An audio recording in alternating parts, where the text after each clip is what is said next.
At least I'm going to do all I can. You have the blinders on. Yeah. I tell you, this is the way you're thinking. Why are you wearing the hairnet? You're bald. It's all bad. It's all bad. It's all fucking heartbreaking. Yeah. Because it is so complicated. And that is a part of the world, and historically... Smell it. I'm not gonna smell it. I find complicated, and I try my best to understand. Fucking crazy. It's crazy. Yeah. It doesn't seem like there's a real solution either. It's and just there's scary. the things that you said, yes. Dwayne "The Rock" Johnson has allegedly exposed Ryan Reynolds' unprofessional behavior during the filming of Red Notice, revealing a side of Reynolds that fans never expected. This revelation connects to another Hollywood controversy involving from Armie Hammer, who got fired from Gossip Girl because he said during a dinner that she was a bitch, regarding Blake Lively and Ryan Reynolds, when I just recognize that they are up on their high horses and that they potentially treat people very bad. Well, she filed a civil rights complaint in Los Angeles, and then within 24 hours, the New York Times had the scoop.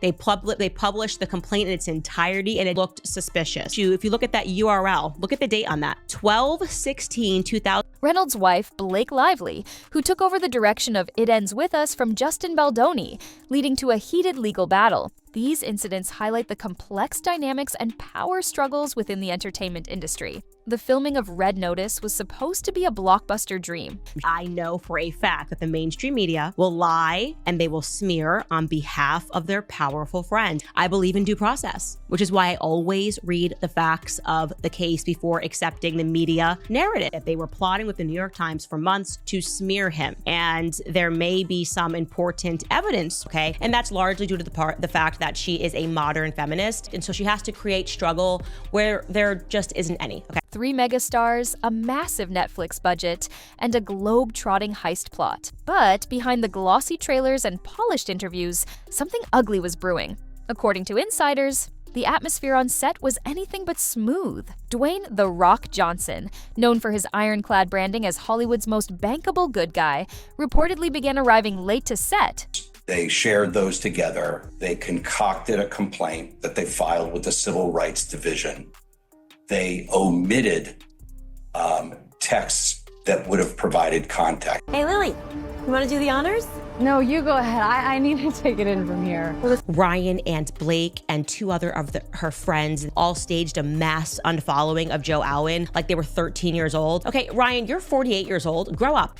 Not seen a case so open and shut in my life, and the more that I read and the more details that I get into, I'm just shocked at how many lies were told, okay? Consistently, sources close to the production claimed it wasn't just a one-off. Johnson would sometimes show up hours behind schedule, throwing off the tightly planned shoot days. Some crew members, speaking anonymously, called it disrespectful and chaotic. One even said, "It didn't matter if they were filming in Atlanta or Rome, it was always the same. We'd be waiting." That the publicist was planting stories about him. He's got receipts. His lawyer was just responding publicly to what she initiated. Literally moments ago, Baldoni's attorney... They worked with the New York Times. Her publicist worked directly with the New York Times. They shared illegally obtained text messages. On Blake Lively's claims that she was allegedly harassed by this guy when they shot the movie It Ends With Us, a film about domestic violence. And was Justin didn't harass Blake. Blake was interested in wresting control of this movie away from Justin, who was the director and the producer. She was just an actress in it. And waiting. And Ryan Reynolds? He wasn't having it. Known for his quick wit and sarcasm, Reynolds allegedly didn't hold back. One day, after another unexplained delay, Reynolds reportedly snapped. The conclusion here, I have said this since long before this ever broke out between her and Justin Baldoni. Blake Lively is not a good person, that she has proven herself not to be a kind person. There's just so much more to this story, and the media's already like self-flagellating. Oh, we were too mean to Blake. And now you see text messages from Blake Lively comparing herself.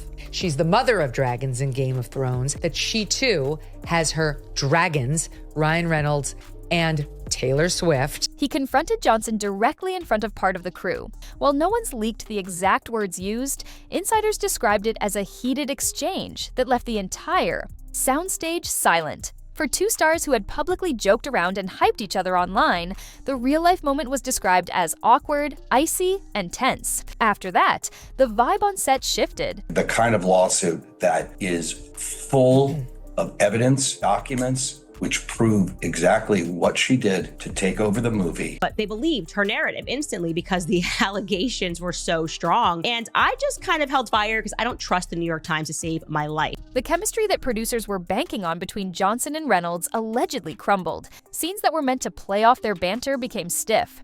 Crew members say it felt like walking on eggshells. Attempts to lighten the mood failed. The energy was off, and worse, both actors reportedly began using intermediaries to communicate, relying on assistants instead of speaking face-to-face. Worse still, another bombshell, and this time it is pertaining to the New York Times. Amazing that you're not going to believe this, okay? It looks like Justin Baldoni may have a very strong case against the New York Times. At the Reynolds penthouse in Manhattan, where Ryan Reynolds allegedly bullied Justin so badly that a Sony representative, and her biggest takeaway was, it was so nasty. Rumors swirled that Johnson began pushing back on certain scenes and lines of dialogue, delaying production further. Reynolds, already frustrated, allegedly grew colder with each passing day. The director tried to step in, but was reportedly ignored more than once by Johnson's team, who insisted on creative consultation. Before filming resumed, all this dysfunction put Netflix in a tough spot. With millions already sunk into production, executives allegedly flew out to try and smooth things over. But by then, the damage was done. According to multiple sources, Johnson and Reynolds wrapped the project with minimal interaction, and any promotional duties that followed were staged and severely limited. What's more shocking, Johnson reportedly blamed Reynolds for not being flexible, while Reynolds privately referred to Johnson as a diva in denial. The mutual admiration facade was shattered. One crew member flatly stated, "It was two egos, two alpha guys, and zero willingness to bend." But that wasn't even the worst of it. The fallout from Red Notice would spill into future productions, and eventually lead to unexpected Hollywood alliances that would blindside everyone. The tension between Dwayne Johnson and Ryan Reynolds didn't just vanish after the final scene of Red Notice was filmed, it lingered, loudly. Despite Netflix pouring millions into marketing the film as a buddy heist extravaganza, the press tours told a different story. Fans noticed it immediately. No joint interviews, no red carpet banter, and barely a trace of the playful social media exchanges that once defined their bromance. What used to be cheeky online roasts and mutual admiration turned into cold silence, entertainment. Reporters picked up on the shift fast. When Netflix announced potential plans for a Red Notice sequel, the buzz wasn't about plotlines or stunts. It was about whether the two leads could even stand to be in the same room. One outlet bluntly headlined, "Red Notice 2, not without a mediator." The behind-the-scenes drama had become the story. Insiders claimed that Johnson's team floated the idea of filming separate scenes if a sequel moved forward, meaning the two stars wouldn't have to physically work together. But Reynolds reportedly rejected the idea outright, calling it unprofessional and ridiculous in private meetings. According to a studio leak, Reynolds allegedly said, "If we can't act like adults, we shouldn't be making movies." Their feud sparked broader conversations in the industry, especially around the concept of professionalism privilege, where megastars are given leeway to behave however they want because of their box office pull. Crew members from other productions began anonymously sharing similar experiences on Reddit and in insider Facebook groups, using Red Notice as the cautionary tale. What's wild is how quickly the ripple effects hit their reps. Johnson's long-standing image as Hollywood's ultimate team player took a small but noticeable hit. Though still a fan favorite, whispers of prima donna behavior started popping up in entertainment gossip columns. Meanwhile, Reynolds quietly pulled out of several high-profile collaborations, allegedly citing scheduling conflicts, but insiders suggested he was weeding out bad energy. And then there's Blake Lively. As if echoing her husband's war with Johnson, she allegedly brought her own chaos to the set of It Ends With Us by overruling director Justin Baldoni. Suddenly, it wasn't just Reynolds in the headlines, it was the power couple. Fans on Twitter even began sarcastically dubbing them the Takeover Twins. The Red Notice drama didn't just end when the credits rolled. It opened a floodgate of questions about ego, control, and who really runs the show when two titans clash. And as you'll see in the next chapter, the battle lines in Hollywood weren't just between actors.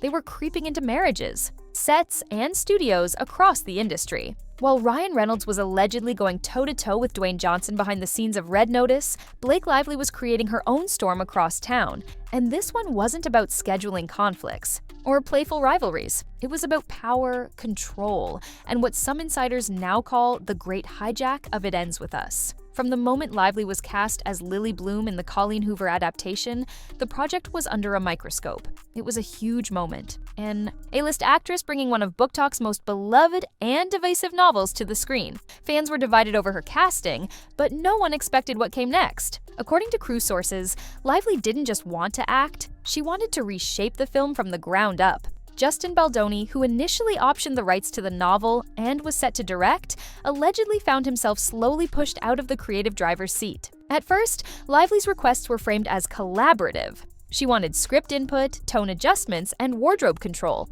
That's not unusual for an actor-producer, but then came reports that she was vetoing casting decisions, ordering reshoots before footage had even been reviewed, and insisting on aesthetic realignment, a term one production designer called Hollywood speak for ripping up the vision board. Things reportedly reached a boiling point when Lively started showing up in the editing suite while filming was still ongoing.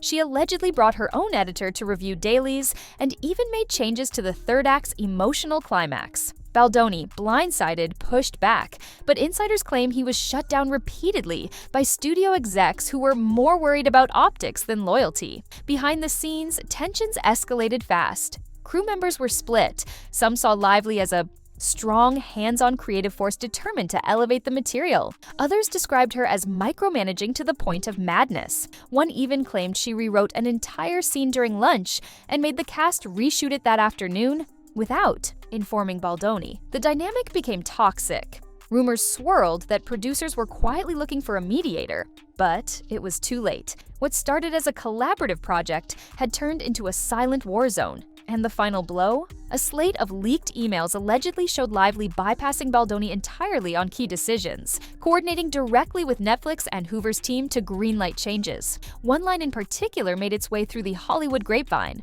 "This is my movie now." And that was the moment everything snapped. Baldoni lawyered up.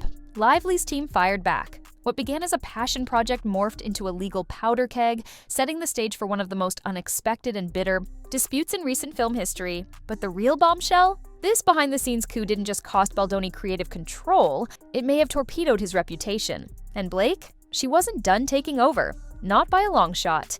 The behind-the-scenes friction between Blake Lively and Justin Baldoni didn't stay behind the scenes for long. What began as creative tension exploded into full-on legal warfare when Lively officially filed a lawsuit against Baldoni in December 2024. The allegations, misconduct, manipulation, and what her team described as sustained obstruction of artistic agency. Translation, she accused him of sabotaging her performance, interfering with her creative direction, and deliberately attempting to undermine her authority in front of cast and crew.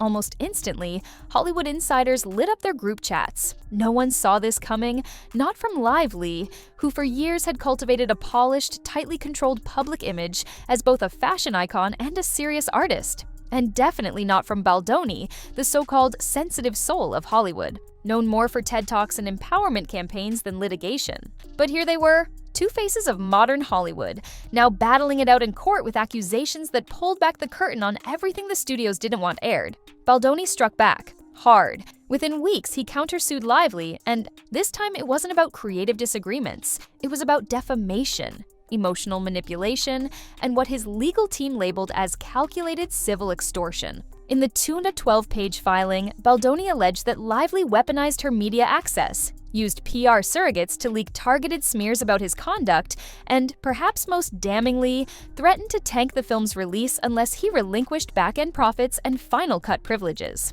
The phrase hostage situation in stilettos became an instant meme on Reddit. Things got darker when evidence started surfacing in both camps. Lively's team introduced a color-coded pattern of behavior timeline, complete with on-set witness testimonies and emails allegedly showing Baldoni dismissing her creative feedback with phrases like "stick to the script" and "leave directing to the grown-ups." Baldoni's lawyers responded by submitting crew affidavits describing Lively as unrelentingly domineering, claiming she berated makeup artists, rerouted shooting schedules without permission, and rewrote dialogue hours before key emotional scenes. The press couldn't get enough. Every new filing sparked an avalanche of tabloid headlines, think pieces, and influencer reaction videos. TikTok exploded with clips analyzing Blake's body language in interviews and dissecting Baldoni's Instagram posts like they were cryptic.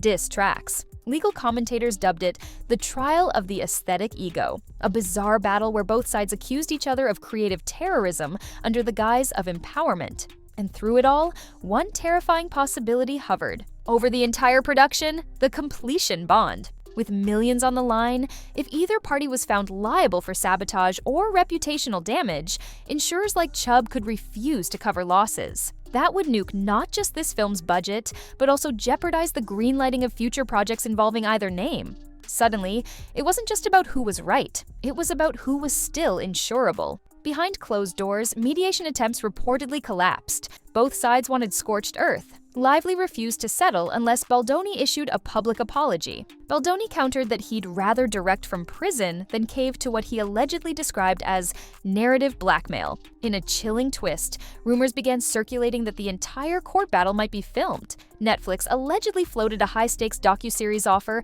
that would follow the litigation in real time. Both legal teams declined comment, but emails leaked later suggested that both camps were at least open to discussions, fueling speculation that the legal feud itself might become the next streaming hit. What started as a movie about trauma, love, and healing had now become something else entirely, a battlefield of ego, gender politics, and unchecked ambition. And the scariest part? The worst was still to come. These high-profile disputes have had a ripple effect throughout Hollywood, highlighting the intricate power dynamics and the challenges of collaboration in the industry. Other celebrities and productions have been influenced by these events, prompting a reevaluation of professional conduct and the importance of clear communication on set. The public and industry professionals have taken sides in these controversies, with some supporting Johnson and Baldoni, while others stand with Reynolds and Lively. The incidents have sparked widespread discussions about professionalism, accountability, and the responsibilities of those in positions of power within the entertainment industry. The future remains uncertain for Johnson, Reynolds, Lively, and Baldoni, as the outcomes of these disputes could significantly impact their careers. Legal resolutions may set precedents for how similar conflicts are handled in Hollywood, influencing the industry's approach to power dynamics and professional conduct. The intertwined controversies involving Dwayne Johnson, Ryan Reynolds, Blake Lively, and Justin Baldoni shed light on deeper issues within the entertainment industry. These incidents underscore the importance of professionalism, clear communication, and accountability on set. As audiences and industry insiders reflect on these events, they are left to consider the true dynamics behind the scenes and the impact of personal conduct on professional collaborations.